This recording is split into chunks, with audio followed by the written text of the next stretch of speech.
تھی کف اللحی، گھنی داڑھی، ایک مٹھ قدرتی، نیم گھنگری، کچھ سفید بال تھے، ہاں داڑھی میں، سر میں 14 سفید بال، اور ایک روایت میں 20 سفید بال۔ اب نے ان کو کلر لگایا، مہندی لگائی۔ نیچے آؤ، ماتھا کیسا تھا؟ واسع الجبین، کشادہ۔ چہرہ کیسا تھا؟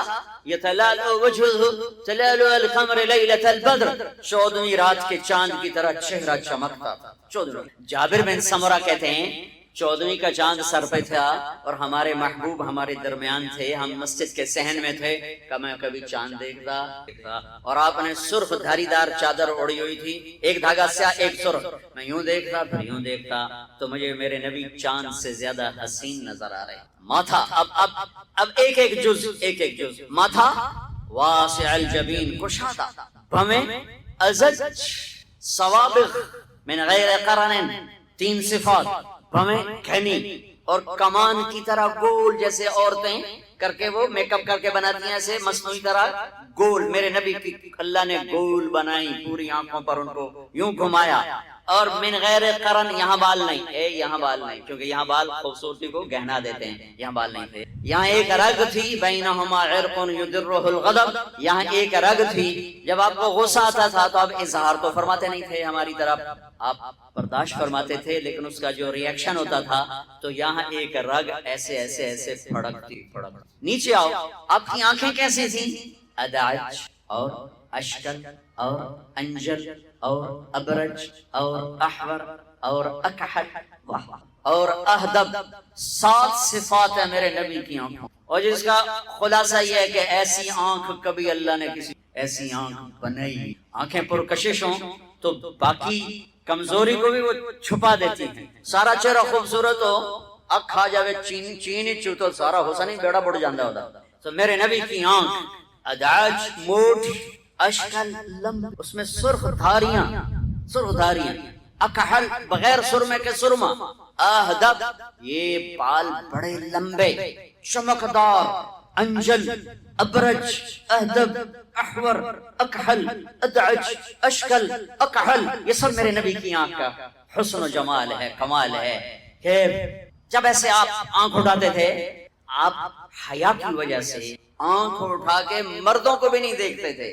عورت تو عورت سے ملتے تھے، عورتوں سے ملتے تھے، آنکھ نہیں اٹھتی تھی حیا کی وجہ سے۔ میری نسل رات کو ساری رات کیا تباہی، بے حیائی، بے غیرتی میں ڈوبی ہوئی دیکھ رہی ہے، ہمیں مارنے کے لیے ایٹم بم نہیں چاہیے، ہماری بے حیائی ہمیں لے ڈوبے گی اگر توبہ نہ کی۔ آپ یوں دیکھتے تھے، یہ آپ کے دیکھنے کا میں نہیں کر لفظ کا ترجمہ کر رہا ہوں، جل نظر الملاحظہ، اس لفظ کا آپ دیکھتے تھے کنکھیوں سے نظریں جھکا کے، کناروں سے دیکھ، کبھی کبھی آپ آنکھ اٹھاتے تھے ایسے، تو جب آپ آنکھ اٹھاتے تھے نا تو پھر تمام صحابہ ایسا نور ہوتا تھا، سارے صحابہ یوں ہو جاتے تھے، ایک آنکھ آپ کے چہرے پر نہیں پڑتی، سب ایسے ہو جاتے تھے، صرف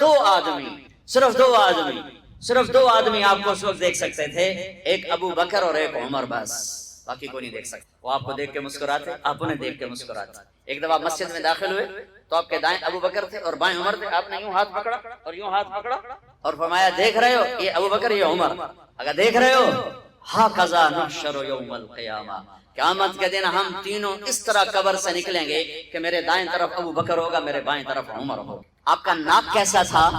اقن العرنین، یہ باریک، یہاں سے باریک اور تھوڑا سا ہلکا سا یہاں سے اوپر، ہلکا سا اشم، ہلکا سا یہاں ایک نور جگمگ کرتا تھا۔ گال کیسے تھے؟ سہل الخدین، برابر پچکے ہوئے، کمزوری کی علامت، ابھرے ہوئے موٹاپے کی علامت، گول خوبصورت، سہل خوبصورت گولائی میں، اور یہ جگہ یاقوت کی طرح، مرجان کی طرح، انار کی طرح جگمگ کرتی تھی، سرخ سفید۔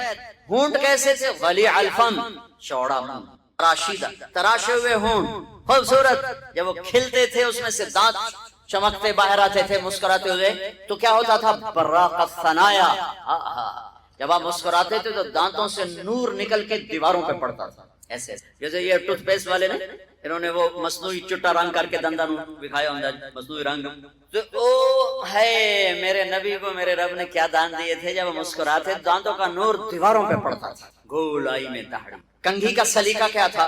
کنگھی فرماتے تھے کبھی مانگ نکالتے تھے، کبھی بغیر مانگ نکالے بالوں کو پیچھے لے جاتے، یجاوز شعرہ شحمۃ اذنیہ، یہاں تک آپ کے بال ہوتے تھے عام طور پر، کبھی کبھی گردن تک، کبھی شانوں تک، زیادہ زندگی بھر یہاں کا دستور تھا۔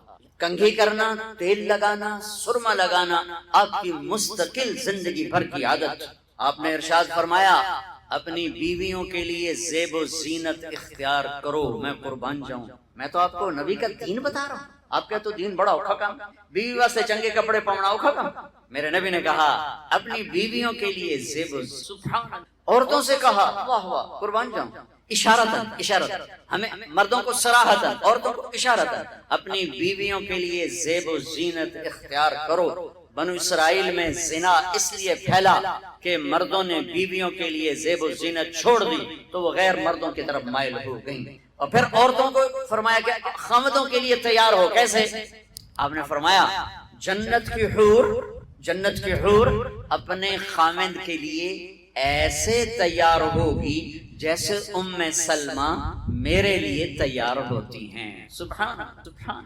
ابھی عورتوں نے شادی پہ جانا ہو تو بیچارے مرد دی مصیبت آئی ہوندی ہے، اور یہ ترا جتیاں ترٹ جاندیاں نے کپڑے ڈھو ڈھو، اور خامد کے لیے تیار ہونا ہو تو انہوں موت پہ جائیں۔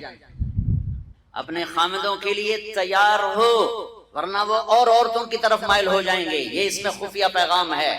میرے نبی حیا والے ہیں، پاکیزہ زبان، پاکیزہ ذات۔ مردوں کو صراحتاً فرما دیا اپنی عورتوں کے لیے تیار ہوا کرو۔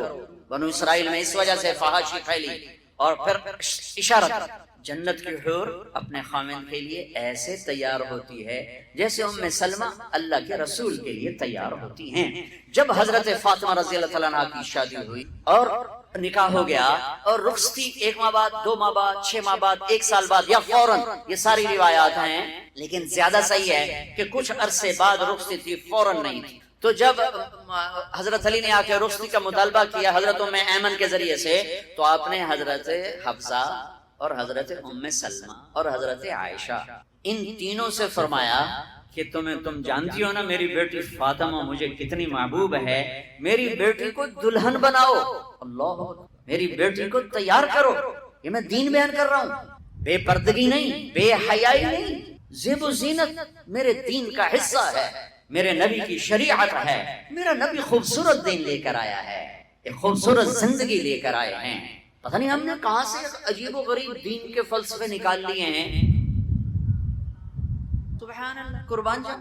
آپ نے کہا جابر شادی کی؟ کہا جی کی۔ کہا کماری سے کہ بیوہ سے؟ کہا جی بیوہ سے کی۔ کہا اللہ بکرن فتلاعبک وتلاعب، ارے تو نے کماری سے کیوں نہ کی؟ وہ تجھ سے کھیلتی تو اس سے کھیلتا۔ میں اپنا میرے نبی کا دین بیان کر رہا ہوں۔ آپ کیا سمجھیں صرف رمضان کے روزے رکھنا دین ہے؟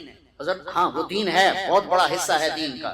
عبادت میرے دین کی بیس ہے، بیس ہل گئی تو ساری عمارت گر جائے گی۔ نماز نکل گئی، روزہ نکل گیا، زکوٰۃ نکل گئی، حج نکل گیا، پیچھے کیا رہ گیا؟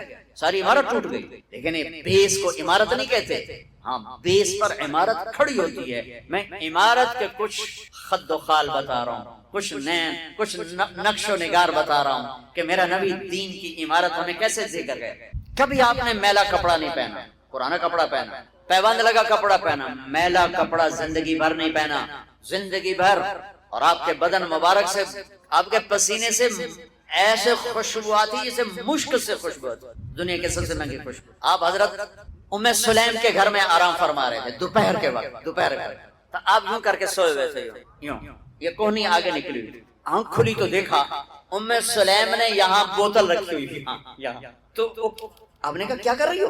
تو کیا تھا، چونکہ گرمی، پنکھے تو ہے نہیں، پسینہ یہاں سے نیچے گر رہا تھا۔ ام سلیم نے نیچے بوتل رکھی ہوئی تھی اور وہ سارا پسینہ اس کے اندر جمع کر رہی تھی۔ کہا ام سلیم کیا کر رہی ہو؟ کہا یا رسول اللہ یہ آپ کا پسینہ اکٹھا کر رہی ہوں، یہ مشک سے زیادہ خوشبودار ہوتا ہے۔ میرے نبی نے کبھی گندے کپڑے نہیں پہنے، کبھی میلے کپڑے نہیں پہنے، پرانا پہنا ہے، پیوند لگا پہنا ہے، میلا نہیں پہنا۔ میرا دین یہ نہیں کہتا کہ ایسی شکل میں آ جاؤ کہ لوگ بھاگنے لگ جائیں۔ میرے نبی کیسے تھے؟ ان عنقہ جید دمیۃ فی صفاء الفضہ، گردن کیسی تھی؟ سراہی دار، سینہ کیسا تھا؟ عریض الصدر، چوڑا، کندھے بعید ما بین المنکبین، کندھوں کا درمیانی فاصلہ کافی لمبا، کھلا کھلا۔ بازو کیسے تھے؟ طویل الزندین، لمبے۔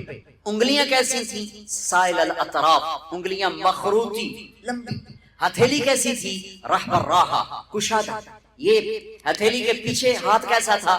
شفن الکفین والقدمین، یہاں رگیں نظر نہیں آتی تھی، یہ میری رگیں نظر آ رہی، آپ کی رگیں نظر نہیں آتی تھی۔ اب پاؤں پر، پاؤں کیسے تھے؟ مسیح القدمین، بڑے نرم و نازک پاؤں۔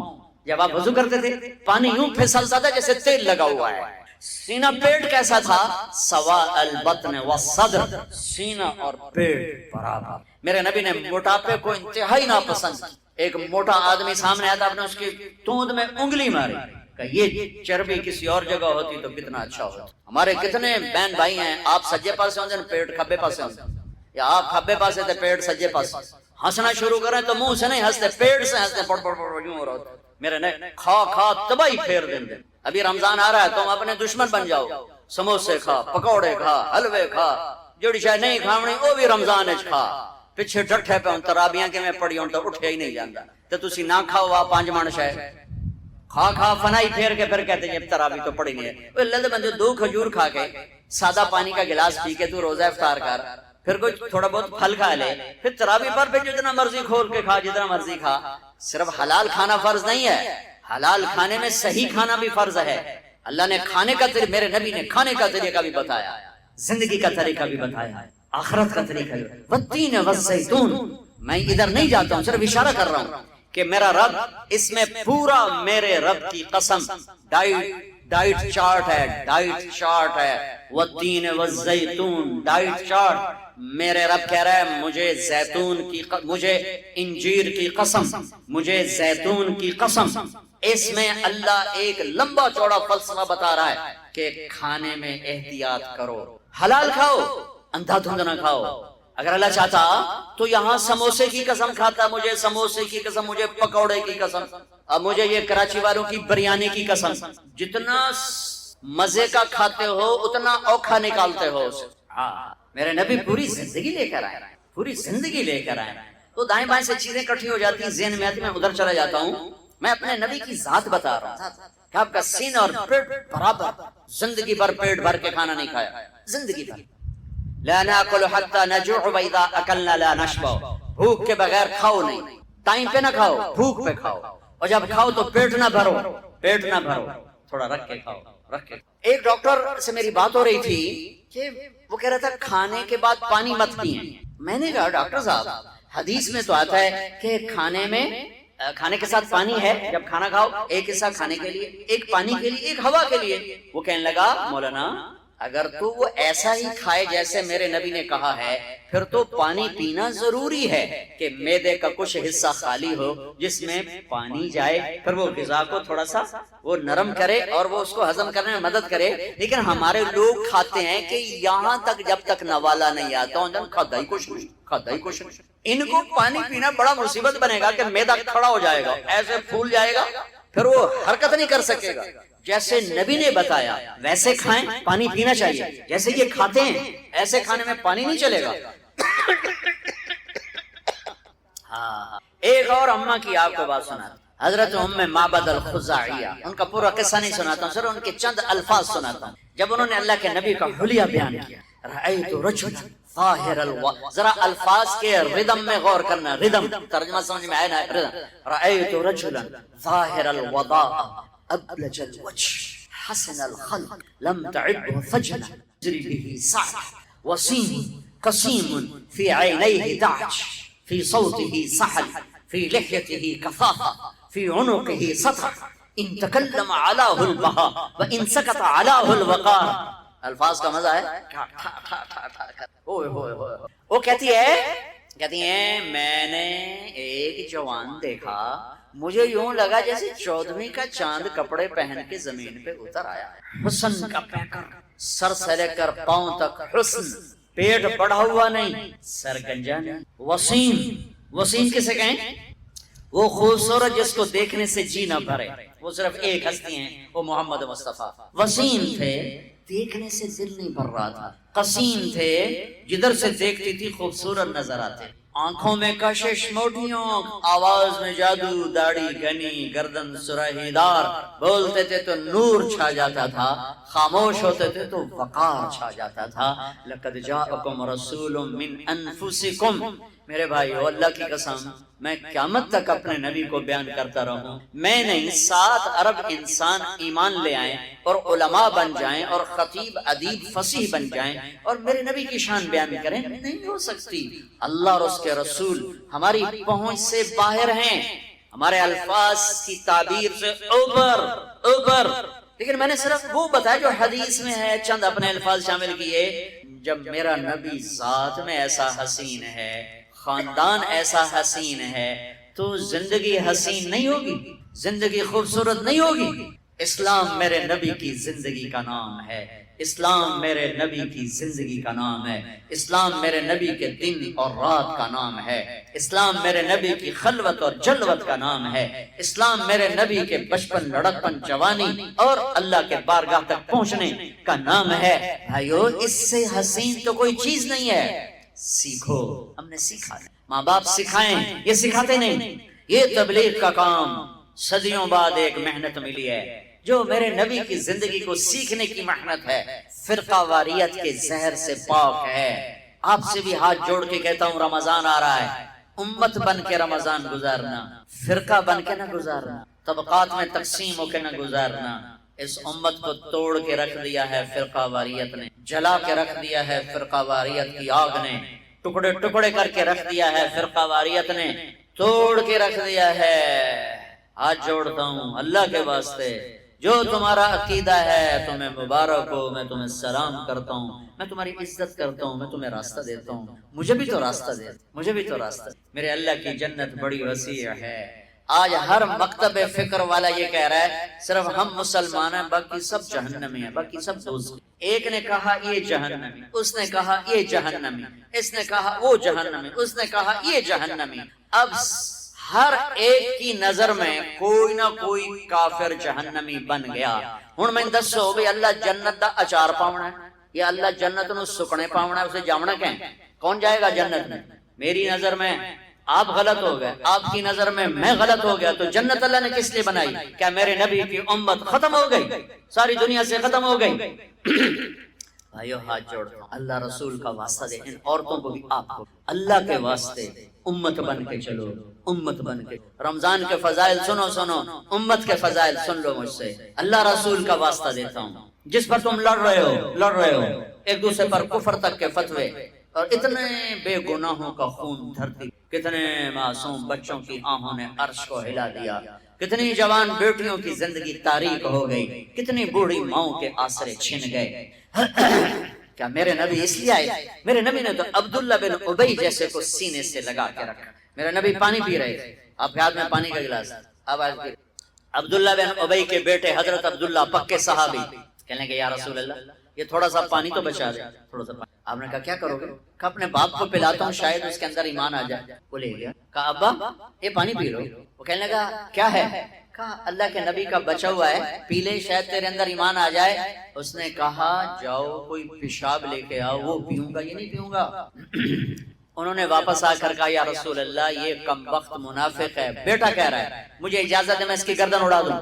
آپ نے کہا نہیں عبداللہ تیرا باپ ہے، عزت کر، میں نہیں چاہتا لوگ کہیں محمد اپنے ساتھیوں کو قتل کرواتا ہے صلی اللہ علیہ وسلم، اور تم تو امت ہو، اللہ کا واسطہ دیتا ہوں، اس کے رسول کا واسطہ دیتا ہوں، امت بن کے رہو، امت بن، فرقوں میں نہ بٹو، رہو اپنے مذہب، اپنے مسلک، مذہب ایک ہے اسلام، آگے مسلک مختلف ہیں، مسلک مختلف ہیں، ایک دوسرے کو گنجائش تو اللہ کے واسطے گنجائش، اللہ کے واسطے گنجائش، اللہ کے واسطے۔ میں علماء کے سامنے ہاتھ جوڑتا ہوں، امت کو امت بناؤ، امت کو فرقوں میں نہ بانٹو، ایسی باتیں مت کرو جس سے یہ نفرت کی آگ میں سلگنے لگیں اور ایک دوسرے کے گریبانوں تک ان کے ہاتھ چلے جائیں، اور مسجدوں پہ لڑائیاں، مسجدوں میں لڑائیاں، مسجدوں پہ قبضے، سفینہ ڈوب رہا ہے اور کشتی کے مسافر آپس میں لڑے جا رہے ہیں۔ او میرے بھائیو کشتی کنارے لگا لو، پھر لڑنے کا شوق پورا کر لینا، یہ تو گرداب میں پھنسی امت ہے، اسے کسی کنارے تو لگنے دو، پھر تمہیں لڑنے کا شوق ہے تو لڑ لینا، نہ کرو ایسا۔ میرے نبی ایک خوبصورت زندگی لائے، کوئی رخ کس سے نے لیا، کوئی رخ کس سے نے لیا، کوئی پہلو کس سے نے لیا، کوئی پہلو کس سے نے لیا، لیکن اسی پر ہی کیا سے کیا ہو گیا ہے۔ تو میں یہ کہہ رہا تھا، بیچ میں بات آ گئی، ضروری ہے، میں ہر بیان میں کہتا ہوں، ہر بیان میں کہتا ہوں، علماء کی قدر کرو، چاہے وہ فرقہ واریت کو بولیں، ان کی قدر کرو، ان کے سینے میں علم ہے، ان کی عزت کرو۔ ہاں اکیلے میں ان کے پاؤں پڑھ کے کہو حضرت ہمیں کوئی اللہ رسول کی بات بتائیں، کوئی آپس میں جڑنے کی بات بتائیں، کوئی آپس میں جڑ کے چلنے کی بات۔ ٹوٹ جانے سے تسبیح کا دھاگا ٹوٹ جائے تو دانے تسبیح نہیں کہلاتے، اینٹیں بکھر جائیں تو وہ گھر نہیں کہلاتی۔ آپس میں جڑی ہوئی اینٹوں کا نام گھر ہے، بکھری ہوئی اینٹوں کو ملبہ کہا جاتا ہے، ملبے کا ڈھیر ہے وہ۔ آج میرے نبی کی امت بکھرے ہوئے گروہ ہیں، ٹوٹے ہوئے موتی ہیں، فرقوں میں بٹے ہوئے، نفرتوں سے بھرے ہوئے۔ ایک آواز لگا رہا ہوں، پتہ نہیں دلوں تک پہنچے نہ پہنچے، لیکن احباب جمع ہے میر، حال دل کہہ لے، پھر التفات دل دوستاں رہے۔ میرے نبی کی خوبصورت زندگی ہے، جس کی ایک بنیاد، جو میں کہہ رہا ہوں، بنیاد کیا ہے؟ نماز۔ وہ 5 وقت فرض ہے۔ پہلی امتوں پر 2 فرض تھی، فجر 2 رکعت، عصر 2 رکعت، ختم۔ ہمارے اوپر 5 فرض ہیں۔ ان کی نمازوں میں قرآن کی تلاوت، ان کی کتاب کی تلاوت نہیں، ہماری نماز میں قرآن کی تلاوت۔ جتنا ابھی رمضان میں قرآن سنا جائے گا، قرآن سنا جائے گا۔ میں آ رہا تھا، راستے میں اشتہار تھے، 5 روزہ تراویح، 3 روزہ تراویح، 10 روزہ تراویح، ضرور کرو 3 دن میں۔ میں نے بھی سنا 3 دن میں قرآن، لیکن میں مسافر آدمی ہوں، میں ایک جگہ رہتا نہیں ہوں پہیے کی طرح، تو میں ایک مسجد میں تراویح نہیں پڑھ سکتا۔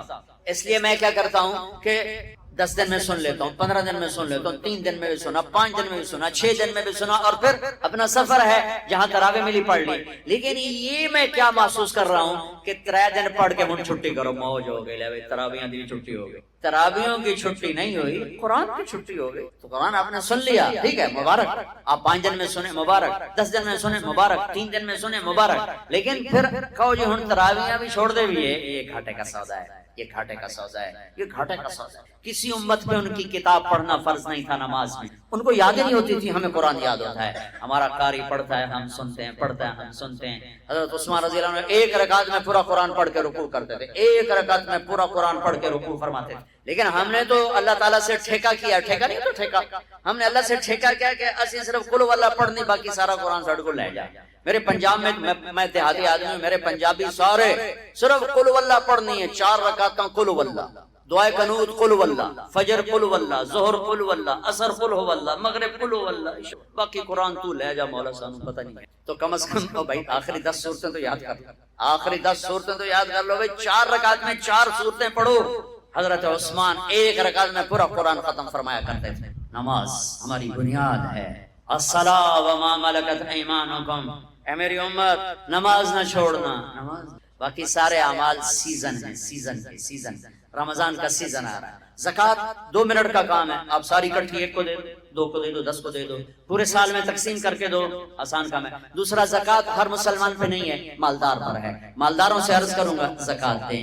میرے ملک کے مالدار بہت تھوڑے ہیں جو زکوٰۃ دیتے ہیں۔ اگر صرف کراچی کے لوگ زکوٰۃ دیں تو کراچی سے لے کر سکردو تک کوئی غریب نہیں رہے گا۔ کسی غریب کی بیٹی وہ ایسے نہیں بیٹھی رہے گی کہ ہاتھ پیلے کرنے کے لیے پیسے کوئی نہ ہو، کوئی بیمار بغیر علاج کے نہیں مرے گا۔ صرف کراچی کے تاجر زکوٰۃ پوری دے دے، سکردو تک کوئی غریب نہیں بچے۔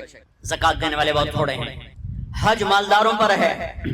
نماز ایک ایسی چیز دہرائی جاتی۔ اب رمضان آ رہا ہے، گرمی میں آ رہا ہے تو شیطان کہے گا کیسے روزے رکھیں گے، چھٹی لے لو، روزے کی چھٹی نہ دو، خود چھٹی لے لو۔ اپنے ملازم کے کام، میرے نبی نے کہا اپنے کام تھوڑا ڈالو تاکہ روزہ آسانی سے نبھا سکے، اپنے روزے کو نبھا سکے۔ اپنے ملازم، اپنے گھر کے نوکر نوکرانیاں، اپنے جاب کے، اپنے شاپ کے نوکر، ان سے کام تھوڑا لو۔ اب تم لوگوں کا سیزن ہوتا ہے رمضان، روزہ روے نہ روے سیزن لگنا چاہیے۔ تمہیں اپنے سیزن کی فکر پڑ جاتی ہے۔ اور لوگ رمضان میں جنت بناتے تھے، آج کا تاجر رمضان میں پیسے بنا، جو ٹیلی ویژن والے بھی پیسے بنا رہے ہیں سارا رمضان سیزن۔ ان کو رمضان سے کوئی غرض نہیں، ان کو پیسہ چاہیے، ریٹنگ چاہیے۔ ایسے جو تاجر بیٹھے ہوئے ہیں، یہ انہیں رمضان نہیں چاہیے، ان کو رمضان کا انتظار ہوتا ہے کہ پیسے بڑے آئیں، رمضان آئے گا پیسے بڑے آئیں، جائے روزے جہاں سے آئے، جائے تراویح جہاں سے آسان تھا، روکڑ چاہیے روکڑ آئے۔ اور میں نے ایک نوجوان سے کہا یار تو تبلیغ میں وقت دیا کر، کہا جی میرے بدن میں بڑی دردیں ہوتی ہیں، میں نہیں جا سکتا۔ میں کہا ٹھیک ہے۔ میں اسے دیکھتا تھا دکان پہ ایسے جانوروں کی طرح کام کرتا تھا، تو میں نے ایک دن کہا یار تجھے تبلیغ میں جاتے ہوئے دردیں ہوتی ہیں اور یہ دکان میں تو جتنا کام ہے اتنا تبلیغ میں تو نہیں، تو یہاں تمہیں دردیں نہیں ہوتی؟ کہا جی یہاں بھی ہوتی ہیں، لیکن شام کو جب نوٹ گنتا ہوں سارا درد چلا جاتا ہے۔ ایویں چون نوٹاں دی مارے ساری ہم پیڑا ہیں۔ یہ جتنے ہیں نا تاجر، ان کو رمضان کا انتظار ہوتا ہے کہ پیسے بنے، اس لیے انتظار نہیں ہوتا کہ بخشش ہوگی، اللہ راضی ہوگا، جنت ملے گی، روزے رکھیں گے۔ دیکھو رمضان، لفظ رمضان میں غور کرو، رمضان 12 مہینے، 11 مہینوں کے نام عربوں نے رکھے اور اس روزے کے مہینے کا نام اللہ نے رکھا۔ سفر، ربیع الاول، ربیع الثانی، جمادی الاولی، جمادی الثانی، رجب، شعبان، رمضان، شوال، ذوالقعدہ، ذوالحج، یہ 11 میں سے جو 12واں مہینہ ہے رمضان، اس کا قرآن میں ذکر آیا شہر رمضان الذی انزل فیہ القرآن، اور اللہ نے قرآن کی تلاوت کی تھی جب زمین آسمان بھی نہیں بنے تو عرب کتوں آ گئے، ٹھیک ہے؟ تو اللہ نے اس مہینے کا نام رمضان رکھا۔ رمضان کس لیے رکھا؟ رمضان کا مطلب بڑا عجیب و غریب ہے۔ رمضان کا مطلب ہے جل جانا، کبھی سنا؟ جل جانا، رمض یرمض، صلاۃ الاوابین حین ترمض الفصال، مسلم شریف کی روایت، جلنا جلنا، رمضان جلنا۔ یہ روزے اور اس لفظ رمضان جلنے میں کیا جوڑ ہے؟ کیا جوڑ ہے؟ جوڑ یہ ہے سبحان اللہ کہ بھوک اور پیاس اندر میں آگ لگاتے ہیں۔ آگ کا کیا کام ہے؟ جو چیز ڈالو بھسم۔ اور ایک عمل جو آج پوری دنیا سے نکل گیا ہے، اچھے اخلاق، محبت، درگزر، معافی، تواضع، جھک جانا، سہ جانا، پی جانا، معاف کر دینا۔ ایک آدمی کا عمل تولا جائے گا اور وہ ایسے ہو رہا ہے، یہ مجھے دیکھو یوں ہو رہا ہے، کبھی یہ ڈول نیچے ہو جاتا ہے، کبھی یہ نیچے ہو جاتا ہے۔ جب یہ نیچے ہوتا ہے تو ادھر نیکیاں ہیں تو تھوڑا سا اس کو سانس آتا ہے، جب یہ نیچے ہوتا ہے تو اس کا سانس اٹک جاتا ہے کہ مر گیا، جہنم۔ تو یوں ترازو ہو رہا ہے کہ ایک بادل آئے گا، بادل، اور آ کر اس کے رائٹ سائڈ کے ترازو میں آ کر جو بیٹھے گا تو وہ ایسے ہو جائے گا اور اس کا وزن رائٹ والا ہیوی ہو جائے گا، تو اللہ کا اعلان ہوگا کامیاب کامیاب، جنت کا پروانہ دے دو۔ تو وہ فرشتے سے پوچھے گا یہ کیا چیز ہے، یہ کیا چیز ہے جس نے میرے عمل کو وزنی کر دیا؟ ہو گئی، روزہ بے بس ہو گیا، تبلیغ بے بس ہو گئی اور علم بے بس ہو گیا، کس چیز نے میرے عمل کو وزنی کیا؟ وہ فرشتہ کہے گا یہ تیرے اچھے اخلاق، یہ سنو تیرے اچھے اخلاق۔ پوری دنیا پھری ہے، نمازی بہت، حاجی بہت، روزے والے بہت، پردہ دار عورتیں بھی بہت، لیکن اخلاق والا یا والی کوئی ملتا ہی نہیں ہے۔ یتیم ہو گئی دنیا، بانجھ ہو گئی دنیا، خالی ہو گئی دنیا، پھر کے اکھیاں تھک گئیں، پر محبت دینے والے کرنے والے نظر ہی کو نہیں آتے ہیں۔ ہر ایک کے منہ میں زبان نہیں ہے، ناگن کو بٹھایا ہوا ہے، زبان نہیں ہے، خنجر کو بٹھایا ہوا ہے، دوری دھار کا خنجر ہے، جس نے دلوں کو چیر دیا، جس نے رشتوں کو کاٹ دیا، جس نے محبتوں کو ویران کر دیا، سینوں کو نفرتوں سے بھر دیا۔ میرے بچے بچیوں، تمہاری ابتدائی عمر ہے، اسے میٹھا کر لو، اسے میٹھا کر لو، اسے محبت سے بھر دو، تو آج تمہارے جیسا عمل کسی کا ہوگا نہیں۔ جب یہ اعلان ہوگا کہ یہ ناکام ہو گیا، یوں ہو گیا، ناکام ہوگا، تو اللہ کہے گا خذوہ، پکڑو پکڑو۔ مجھے دیکھو کیسے پکڑیں گے؟ پاکستان پولیس یا دنیا پولیس یہاں سے پکڑتی ہے، یہاں سے پکڑتی ہے، ہتھکڑی لگا۔ میرے اللہ کی پولیس کہاں سے پکڑے گی؟ دیکھو یہاں سے، فرشتہ آ کے یہاں ہاتھ ڈالے گا اور یوں کرے گا، اس کا یہ جبڑا نکل کے ایسے ہو جائے گا اور وہ یوں کلا بازیاں کھاتا ہوا گرے گا ننگا اور اٹھ کر کہے گا معافی دو، رحم کرو رحم کرو رحم کرو۔ تو وہ کہیں گے تم پہ رحمان نے رحم نہیں کیا، ہم کیسے رحم؟ عورتوں کے منہ میں ہاتھ نہیں ڈالے گا۔ کوئی عورت ناکام ہوتی ہے تو اس کو یہاں سے نہیں، اس کو سر کی چوٹی سے پکڑ کے یوں جھٹکا دے گا، ویسے ننگے بدن لڑکتی ہوئی وہ گر کر کہے گی رحم کرو رحم کرو۔ وہ کہیں گے رحمان نے کیا، ہم کیسے کریں؟ یہ ایک خوفناک ناکامی ہے جس کا سامنا کرنا ہے ان انسانوں کو، ان مردوں عورتوں کو جو غفلت کی زندگی مر گئے، جو ظلم کی زندگی مر گئے، جو نافرمانی کی میں مر گئے، جو تباہی اور بربادی کی زندگی میں مر گئے۔ ان کے لیے یہ میرے رب کا فیصلہ ہے، میرے بچوں، میری تم سب ہماری اولاد ہو، ہمارے قوم کا ملک کا سرمایہ ہو، اس ملک کی نوجوان نسل برباد ہو جائے، اسے ٹیکنالوجی اونچا نہیں لے جا سکتی۔ جس ملک کی نوجوان نسل غیرت مند ہو، عزت دار ہو، دامن پاک ہو، صاف ہو، نظروں میں حیا ہو، پاکیزگی ہو، وہ ٹیکنالوجی کے بغیر بھی ہواؤں میں ہوتے ہیں۔ انسان کی بلندیاں وہ ٹیکنالوجی سے نہیں طے ہوتی، انسان کی بلندیاں اس کے اخلاق سے، اس کے کردار سے، اس کے حیا سے، اس کی پاک دامنی سے طے ہوتی۔ ہم یتیم ہو گئے، ہم فقیر ہو گئے، میرے دیش سے اخلاق کا جنازہ اٹھ گیا۔ میرے نبی سے پوچھا گیا قیامت کب آئے گی؟ قیامت کب آئے گی؟ میں نے ابھی تھوڑا نقشہ بتایا، آپ نے کہا اللہ کو پتا ہے، کہا جی کوئی نشانی بتا دیں۔ اب یہ لڑکیاں غور سے، آپ نے ان کا یا رسول اللہ کوئی نشانی بتا دیں، تو میرے نبی نے فرمایا جب بیٹی ماں کو ذلیل کریں گی، نام لیا خاص طور پر کہ بیٹے تو ہوتے ہی نافرمان، اکثر بہت کم ماں باپ ہیں جن کو اولاد سے ٹھنڈی ہوا آتی ہے، ورنہ گرم ہوا ہی جھیلتے رہتے ہیں۔ میرے نبی نے فرمایا جب بیٹیاں ماں کو کریں گی قیامت آ جائے۔ یہ نہیں کہا جب کفر پھیلے گا تو قیامت آئے گی، جب شراب پی جائے گی، زنا ہوگا تو قیامت آئے گی، پتھروں کی پوجا ہوگی تو قیامت آئے گی، کہ جب بیٹیاں ماؤں کو ذلیل کریں گی تو قیامت آ جائے۔ ایک صحابی کی بیگم نے پیغام بھیجا، یا رسول اللہ میرا خامل مر رہا ہے، کلمہ نہیں پڑھ رہا۔ صحابی ہو کے کلمہ نہیں پڑھ رہا، کمال صحابی۔ اب بھاگ کے گئے، ہم نے کہا بیٹا کلمہ پڑھ، پڑھوانے والے نبی، پڑھنے والا صحابی، کہا جی پڑھا نہیں جاتا، بول رہا ہے کلمہ نہیں پڑھا جا رہا۔ آپ نے کہا کیا ہو؟ کہا جی بس پڑھا نہیں جاتا۔ آپ نے فرمایا اس کے والدین میں کون زندہ ہے؟ کہا جی ماں زندہ ہے۔ تو آپ نے کہا اس کی ماں کو بلاؤ، وہ ماں آ گئی۔ آپ نے فرمایا علقمہ کی ماں تو بیٹے سے ناراض تو نہیں؟ سننا بچوں غور سے، یہ بچیاں بھی غور سے۔ کہا جی میں ناراض ہوں۔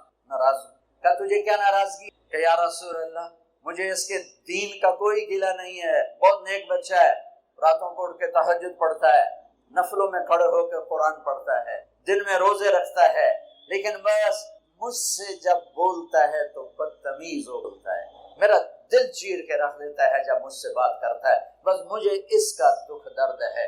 آج تو ماؤں کی پٹائیاں کرتی ہے اولاد، وہاں صرف زبان کی تیزی زبان کا لہجہ روکھا، کہ یا رسول اللہ بہت بدتمیز ہو کے بولتا ہے۔ آپ نے فرمایا معاف کرو، جی نہیں چاہتا۔ آپ نے فرمایا میں آگ لگاؤں سفارش کرو گی؟ کہا جی آگ میں تو نہیں دیکھ سکتی، سفارش کروں۔ آپ نے فرمایا اگر تو نے معاف نہ کیا تو یہ مرتے ہی اللہ کی آگ میں، اس کو صحابی ہونا بھی جہنم سے نہیں کوئی بچا سکتا، حالانکہ قرآن کہتا کلن وعد اللہ الحسنى، اے میرے نبی میرا وعدہ ہے تیرے تمام صحابہ جنت، لیکن میرے نبی نے کہا سن لے تو نے معاف نہ کیا تو یہ سیدھا اللہ کی آگ میں جائے گا۔ سفارش کرتے ہو، معاف کرتے ہو؟ کہ جی میں اب معاف کر۔ آپ نے کہا بیٹا لا الہ الا اللہ کہ اس نے کہا لا الہ الا اللہ اور جان نکلی۔ آپ نے اس کا جنازہ پڑھایا، اس کے دفن میں شریک ہوئے، اور پھر اعلان کیا اس کی قبر پہ کھڑے ہو کر جس نے ماں باپ کو دکھ دیا اس پہ اللہ کی لعنت، اس پہ فرشتوں کی لعنت، اس پہ زمین آسمان کی لعنت، نہ نماز قبول ہے، نہ روزہ قبول ہے، نہ صدقہ قبول ہے۔ یہ ناکام انسان کی شکل ہے۔ بچوں یہ ہونے والا ہے، اللہ کی قسم کچھ تیاری کر کے مرنا ہے۔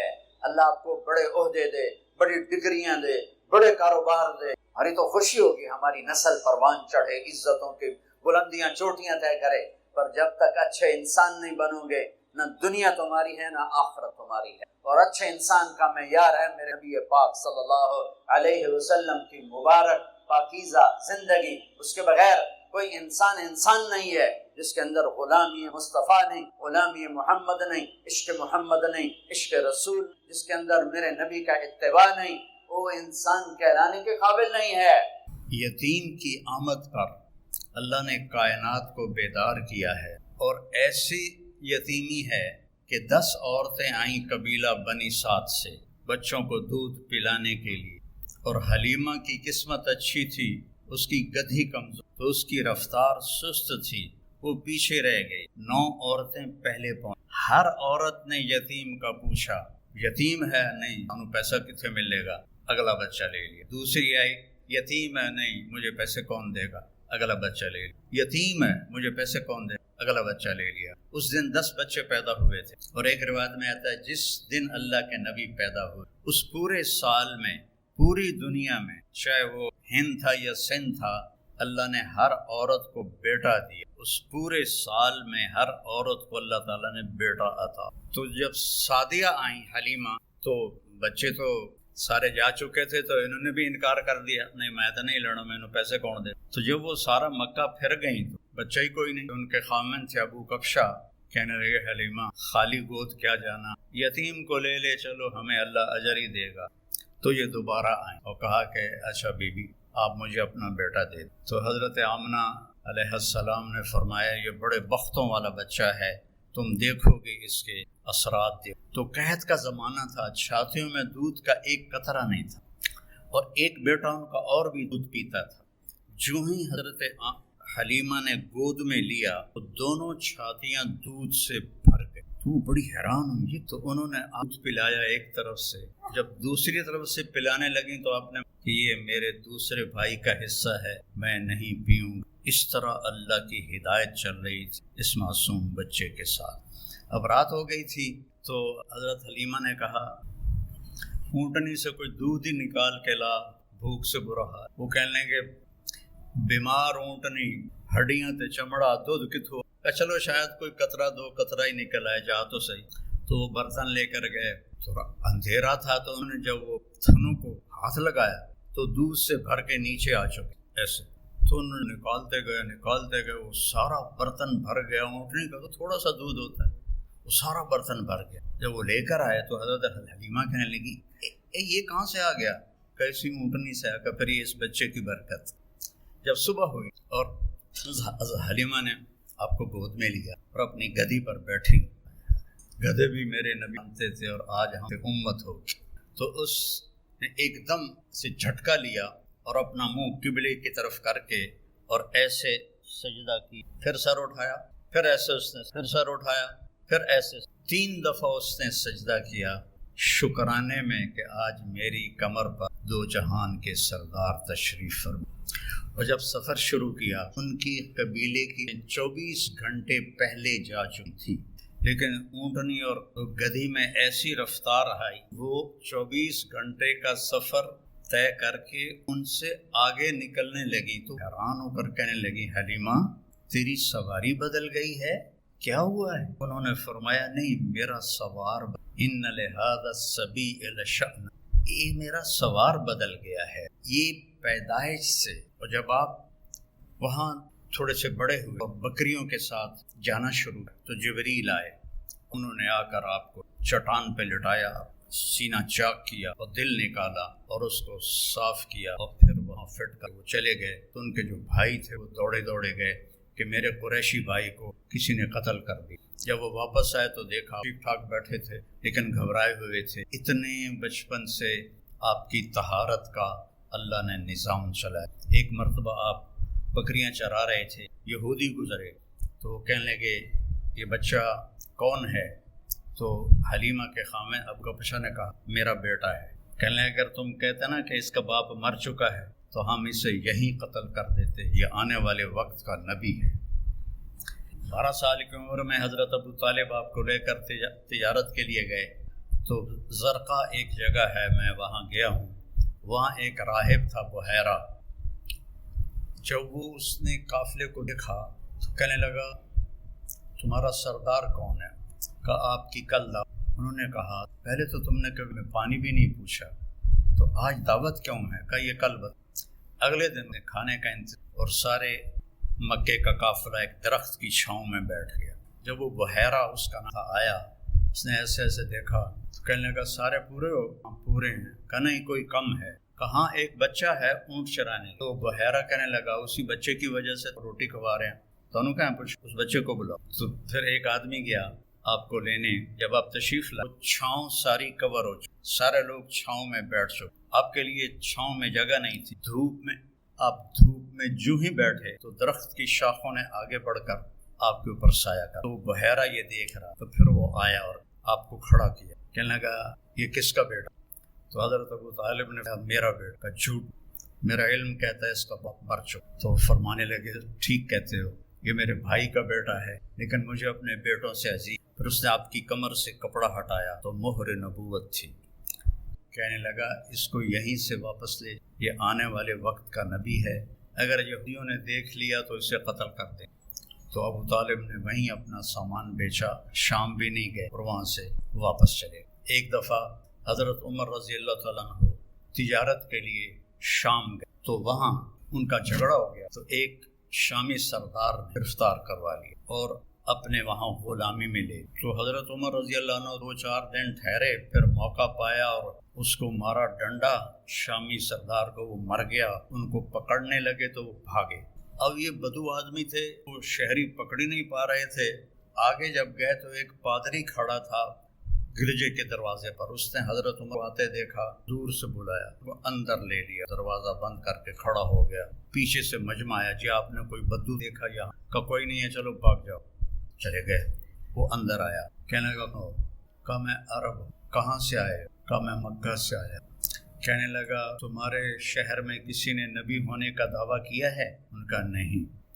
کہا ان قریب تمہارے شہر میں ایک نبی ہونے کا دعویٰ، وہ آخری نبی، اور تیرے مقدر میں اس کا ساتھی بننا لکھا ہوا ہے، اور تیرے مقدر میں اس ملک کو فتح کرنا لکھا ہوا ہے۔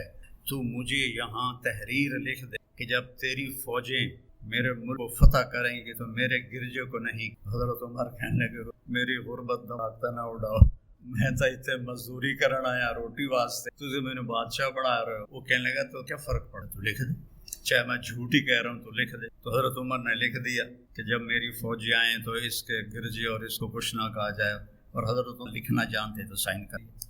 پھر جب حضرت عمر کے زمانے میں ملک شام پر لشکر کشی ہو رہی تھی تو پھر آپ نے وہ خط حضرت ابو عبیدہ کو دیا کہ اس راہب کی آپ نے حفاظت کرنی ہے۔ اتنا پہلے آپ کی آمد کی نشانیاں ظاہر ہوں شروع ہو گئی تھی۔ آپ درخت کے پاس سے گزرتے تھے، درخت کہتا تھا السلام علیکہ یا رسول۔ آپ پتھر کے پاس سے گزرتے تھے، پتھر کہتا تھا السلام علیکہ یا رسول اللہ۔ آپ مدینے میں تشریف فرما تھے، ایک بدو، آپ نے گو دیکھی ہے؟ ہم میں سے کسی نے گو دیکھی؟ اچھا بی بی دیکھی ہے، تجھے نہیں دیکھی؟ اچھا، تو وہ جو صحرائی گو ہوتی ہے وہ بڑی ہوتی ہے، عرب وہ کھاتے تھے، اسلام سے پہلے کھاتے تھے۔ تو اس نے وہ گوہ کا شکار کیا ہوا تھا اور اس کو رسی سے باندھا ہوا تھا، ان کے ساتھ پہ لٹکا کے جاتا۔ راستے میں آپ کی محفل دیکھ، کہنے لگا ان کا یہ وہ ہے جو کہتا ہے میں نے۔ تو اس نے اپنے اونٹ موڑا اور آ کر کہنے لگا تو ہے جو کہتا ہے میں نبی ہوں، تو نے گھر گھر میں لڑائی ڈال دی، اگر میری قوم کی اور تیری صلح نہ ہوتی تو میں ابھی تیرا سر اڑا دیتا۔ تو حضرت عمر رضی اللہ عنہ کی آنکھیں گھومنے لگی، یا رسول اللہ مجھے اجازت دے میں اس کا سر اڑاؤں۔ آپ نے کہا عمر تجھے پتہ ہے قاد الحلیم ان یکون نبیا، صبر والا اور معاف کرنے والا اور درد کرنے والا نبی بنتے بنتے رہ جاتا ہے، یہ اتنی بڑی صفت۔ پھر آپ نے فرمایا بھائی آپ کو مجھ سے کیا گلہ ہے؟ کہنے لگا گلے چھوڑو، پہلے تم میرے سوال کا جواب دو۔ اس نے گوہ کو کھولا رسی سے، شکار ہوا، مری ہوئی آپ کے سامنے ایسے پھینک دی۔ کہنے لگا اس سے کہو یہ تمہاری نبوت کا اعلان کرے پھر تجھے نبی، اور ایسے کھڑا تھا، یعنی میں نے اب اس کو لاجواب کر دیا، مویا تا بندہ نہیں بلیندا گو کتھو بولنا ہے، ایہیں کھلوتا ہے، ایسے کہو یہ تیری نبوت کا اعلان کرے۔ تو آپ نے اس کو ایسے دیکھا، کہا یا غب، غب گوہ کو کہ، تو اس نے ایسے آنکھیں کھولی تو اس کی گردن تو ہوتی نہیں ہے، تو اس نے اپنے اگلے ہاتھ یوں اوپر کیے اور اپنا سینہ اٹھا کر کہا لبیک و سعدیک یا زین من وافا یو قیام، سبحان لبیک یا رسول، میں حاضر یا رسول۔ اور اس نے آپ کو ایک ٹائٹل دیا، ایک لقب دی۔ میرے پاس ایک کتاب ہے جس میں 1375 نام ہیں ہمارے نبی کے، القاب ہیں، محمد و احمد ہے، باقی لقب ہیں، تو اس میں ایک علامہ سندھی ہیں انہوں نے جمع کیا، تو سب سے خوبصورت ٹائٹل اس گوہ نے دیا ہے یا زین وافا یوم قیامہ، قیامت کا دن بہت ہولناک ہے، یوم یجعل الولدان شیبا، الحاقۃ ما الحاقہ، القارعۃ ما القارعہ، هل اتاک الغاشیہ، زاغت الابصار، کیا کیا قرآن نے بیان کیا ہے قیامت کے دن کی ہولناکی ہو۔ وہ کہنے لگے اے وہ ذات جس کی برکت سے قیامت کا دن خوبصورت ہو جائے گا۔ وہ بدو پہلے ایسے کھڑا تھا نا، پھر اینجے ہو گیا، اسے گلا بھی آیا تھا اور کم بن گیا، تو اس کے ہاتھ نیچے چلے گئے۔ تو کہنے آپ نے کہا من تعبد، کون ہے رب تیرا؟ کا من فی السماء عرشہ وفی الارض سلطانہ وفی البحر سبیلہ وفی الجنت رحمت وفی النار عقاب۔ میرا رب وہ ہے جس کا عرش آسمانوں پر ہے، سلطنت زمینوں پر ہے، راستے سمندر میں ہے، رحمت اس کی جنت میں ہے، عذاب اس کا جہنم۔